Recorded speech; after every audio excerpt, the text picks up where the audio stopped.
So it's been a while since I've done this segment of morning coffee. I've been doing other stuff on the blog. So the blog is still active and I've still been doing videos. But I've been wanting to do a video for a while now on Liberation Day. And my first question is, do you feel liberated yet? I just read an article. Two states are doing pretty bad economically. Florida, my state, that's how we call it, Florida, and Texas. Texas is number one, Florida is number two. I've written about how Florida is getting slammed because of the tariffs and because of the immigration policies. Even workers that are allowed to be here legally through the H-2A visa, which is for agricultural, they're not coming. Why would they? When we see what's going on with immigration crackdowns, people being thrown into Alligator Alley when they shouldn't be, when they're here legally, that's affecting the economy. The price of orange juice, man, is it high. Moody's, their top analyst, says one third of the country is already feeling the effects of a recession. So we're a month into Liberation Day. Do you feel liberated? Probably not. You're noticing everything is spiking up in prices. Tariffs even affecting to a certain extent certain businesses like Claire's, the teen store. They had other issues, but tariffs didn't help. And so I asked myself, am I feeling liberated? And my answer is surprisingly, yes. And I'll tell you why.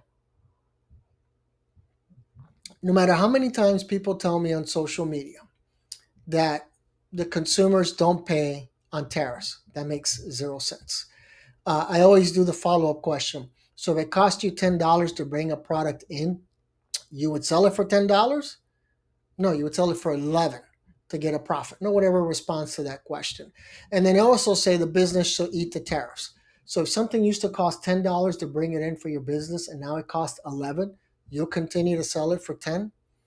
That makes no sense. And yet they say, well, these are big companies. They have to take the loss or they can afford the loss. For so long, when Ford loses a couple of $1 billion, how many times can they do that every quarter?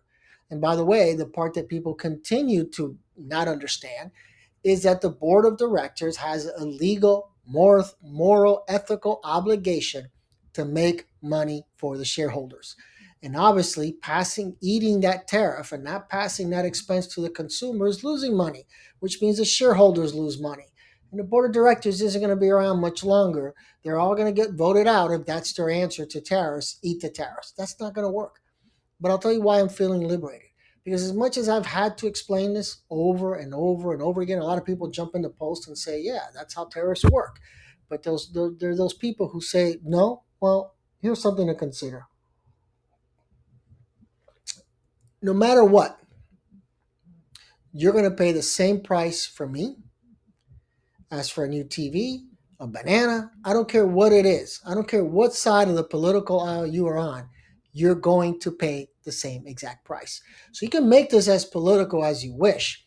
But at the end of the day, I keep saying it's economical. Do I like the current president? No. Do I like what he's doing? No. Do I believe it's going to affect us all economically? Yes. And that's the part that people are seen to skip out on. It's going to affect someone who supports Trump as much as someone who does not. It's really that simple. And so I feel liberated because to a certain extent, I'm not alone.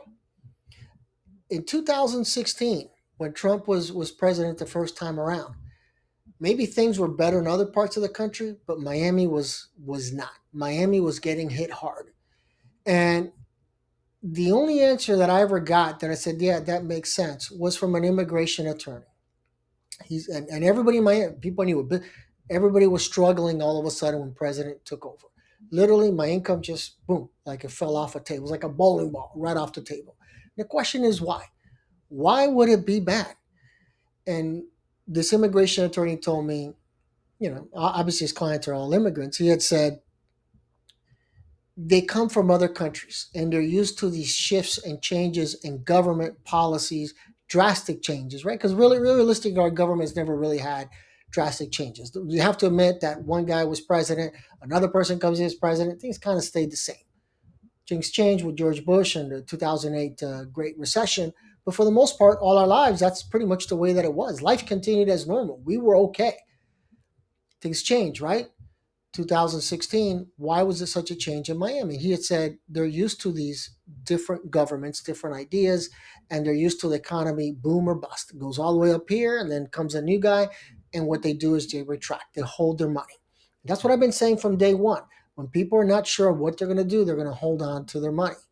And Miami, of course, is probably not 100%, Hispanic or immigrants, but we're pretty damn close, right? Between we have a lot of people from Haiti, China, Russia, etc., but mostly minorities, let's say, and they're used to these forms of government. And that's the only explanation I got that made sense to me why Miami was getting hit hard. It didn't seem to be happening in other parts of the country, which is why I say now I'm not alone. When I first said that, my wife goes, "What do you mean I don't? I was there." I go, "No, that's not what I'm saying.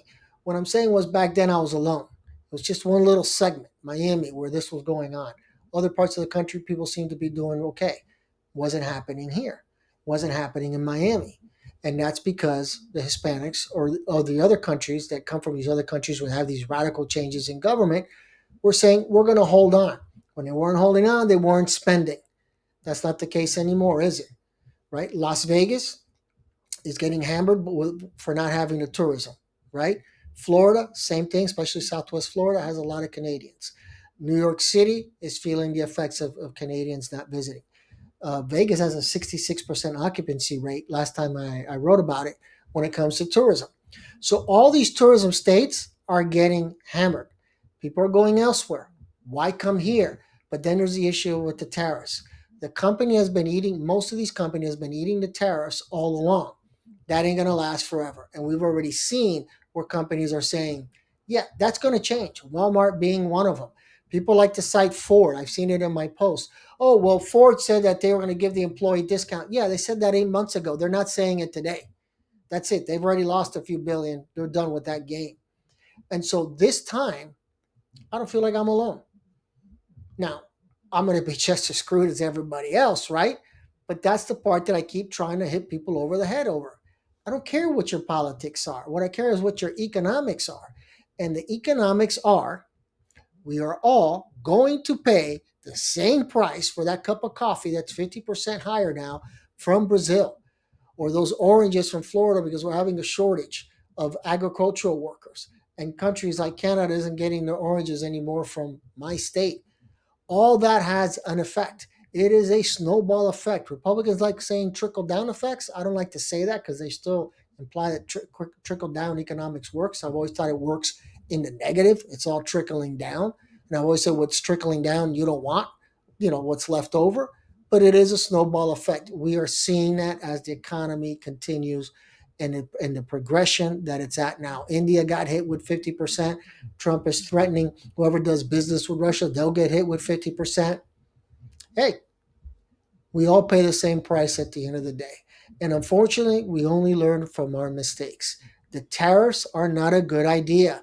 I don't care what anybody says. I just go by top economists, top global financial firms who look at data, they look at information, and they say, this is the evidence, and this is where the evidence is taking us.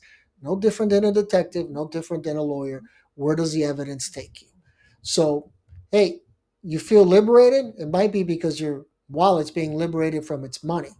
But psychologically, I mentioned the liberation issue because you have to be informed. I just finished teaching business law a couple of hours ago, and you have to be informed.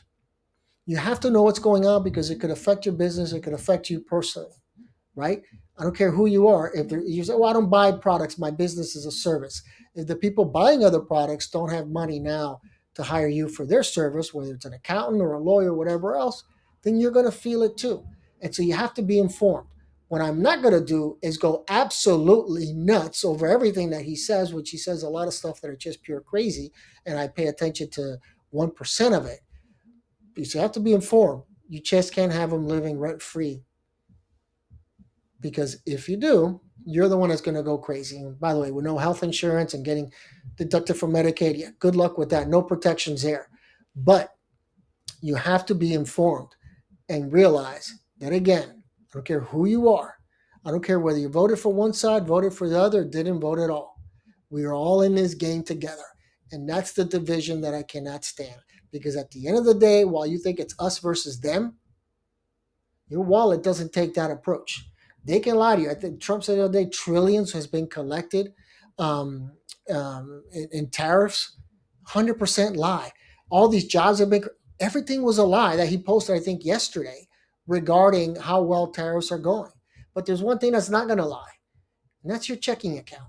Your eyes don't lie. They're going to be lying to you, but your eyes don't lie. Your checking account doesn't lie.